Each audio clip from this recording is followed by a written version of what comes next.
Due treni speciali, due rotte particolari a bordo di carrozze senza tempo, perché due sono state le proposte: la Barcolana Express da Udine a Trieste e il treno delle Mele Antiche da Treviso a Montereale Valcellina Andreis, entrambe con biglietti esauriti da giorni.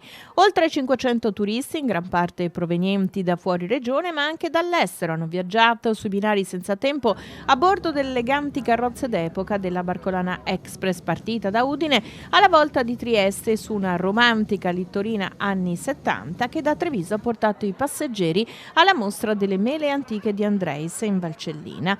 In particolare gli appassionati del mare e della vela hanno potuto ammirare la partenza della Barcolana da una postazione privilegiata, visto che il treno ha percorso a bassa velocità la costiera. Dalle eleganti carrozze i passeggeri si sono sporti dal finestrino per ammirare lo splendido colpo d'occhio del Golfo di Trieste con le sue migliaia di vele. Prima esperienza di vedere tutte quelle barche che sono sul golfo lì, tutta roba bianca sarà.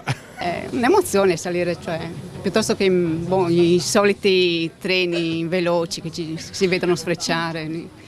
Non so, mi dà più sicurezza, il fatto che sia... Tornare al passato. Sì, tornare al passato. Io ho già fatto un'altra esperienza nel treno della Pedemontana, quindi da Sacile a Osoppo. Eravamo andati alla festa dell'orchidea di Osoppo, anche quello è un percorso bellissimo. Poi c'era tutta un'attività sul treno, quindi c'era un gruppo che suonava, c'erano dei musicisti, poi c'erano delle persone che ci hanno illustrato la storia dei treni. Assolutamente un'esperienza bellissima, tanto che l'abbiamo rifatta. A bordo di tutti i treni anche musicisti che allietano il viaggio ai passeggeri, ma anche esperti divulgatori di cultura ferroviaria del Museo Stazione di Trieste e Campomarzio. Un risultato che conferma la bontà del progetto, che quest'anno prevede un calendario di 26 treni e che coinvolge, oltre alla regione Friuli Venezia Giulia, 30 comuni e importanti partner e brand nazionali come Touring Club Italiano, Borghi Più Belli d'Italia, Slow Food e FIAB. Il museo di Campomarzio è destinato a diventare un hub per treni speciali a vapore, ma anche non necessariamente a vapore, treni d'agenzia, in generale treni speciali. La linea che fa capo alla stazione è il primo tratto della ferrovia transalpina che porta a Opicina, con un panorama particolarmente sconosciuto ai triestini, in quanto è una linea non più percorsa da treni passeggeri dal dopoguerra.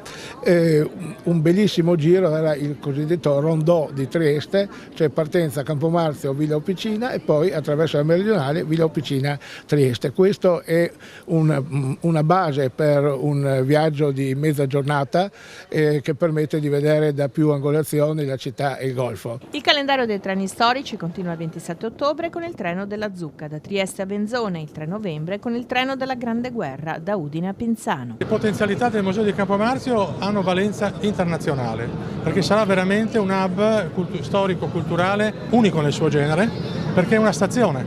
Tra l'altro una stazione che verrà riaperta al traffico turistico, in particolare col centro Europa. Quindi Trieste diventerà non solo la città delle crociere marittime, ma la città delle crociere terrestri, naturalmente a beneficio di tutta la regione e dei territori contermini, Slovenia e Austria. Per cui io vedo un futuro di grande sviluppo anche economico con ricadute sul territorio importanti.